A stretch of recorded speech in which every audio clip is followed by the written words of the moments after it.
Elle, c'est Charlotte. Charlotte est heureuse. Dans 3 jours, elle part pour la première fois au ski avec ses amis. Mais il y a un petit problème. Charlotte n'a pas de veste de ski. Il faut faire vite. Elle décide d'aller en acheter une sur Internet. Charlotte n'est pas la seule à vouloir un colis sous les 24 heures. Il y a Luc, Clément, Lucie et tant d'autres. À l'entrepôt Skiwear, les commandes s'accumulent, des chaussures, des moufles, des lunettes et la commande de Charlotte. Cet écran, c'est celui de Paul, ingénieur logistique de l'entrepôt Skiwear. Sa mission est de préparer toutes les commandes clients dans les temps. Le problème, c'est que Paul reçoit des milliers de commandes tous les jours, avec des produits et des quantités différentes.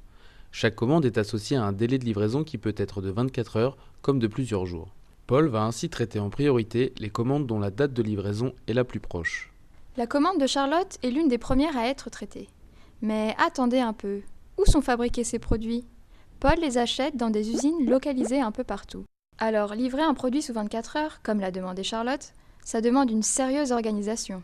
Affréter un avion depuis Stockholm ? Un peu luxueux, non ? En fait, pour pouvoir respecter ces délais dans des conditions raisonnables, Paul a anticipé. Il sait que beaucoup de clients passent leurs commandes à la dernière minute. Il a donc pris ses précautions en constituant un stock minimum pour chaque référence. Mais alors, pour être réactif, est-ce qu'il ne suffirait pas simplement à Paul d'augmenter ses stocks ? Pour l'entrepôt, le stock prend de la place et surtout coûte de l'argent. C'est un placement financier qui ne rapporte aucun intérêt. Le challenge pour Paul, c'est d'optimiser son stock. Assez grand pour garantir les livraisons, assez petit pour limiter le coût. Il utilise pour cela des logiciels et des méthodes statistiques de pointe. Ensuite, pour livrer chacune des commandes, les produits sont placés dans des cartons afin de préserver leur état et faciliter leur transport. Ces cartons, c'est à Rapido Transport qu'ils sont confiés, et plus précisément à Marine, ingénieur logistique. Le travail de Marine est de superviser le transport du colis de Charlotte. Mais attention, Marine traite avec un grand nombre d'entreprises comme Skiwear, qui chacune ont un grand nombre de clients comme Charlotte. Cette nuit, comme chaque nuit, des milliers de colis doivent être livrés dans tout le pays. Comment Marine s'organise-t-elle pour livrer tous ses clients aussi vite ? Un taxi pour chaque colis ? L'addition serait plutôt salée. Si la veste de Charlotte coûte si peu cher, frais de port inclus, c'est grâce au travail d'organisation et de planification de Marine. Tout d'abord, elle fait parvenir tous les colis vers le centre de tri Rapido Transport le plus proche.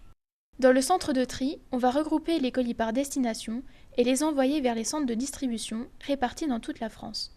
Le travail de ces centres est de livrer l'ensemble des clients dans un rayon d'action réduit. Leur emplacement est donc stratégique. Il a été calculé par les ingénieurs logisticiens en utilisant des méthodes d'optimisation.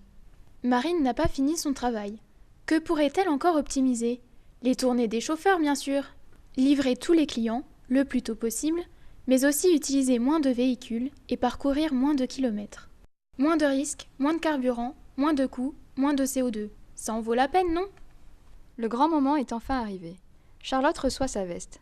Tout ce chemin parcouru pour que Charlotte puisse aller skier.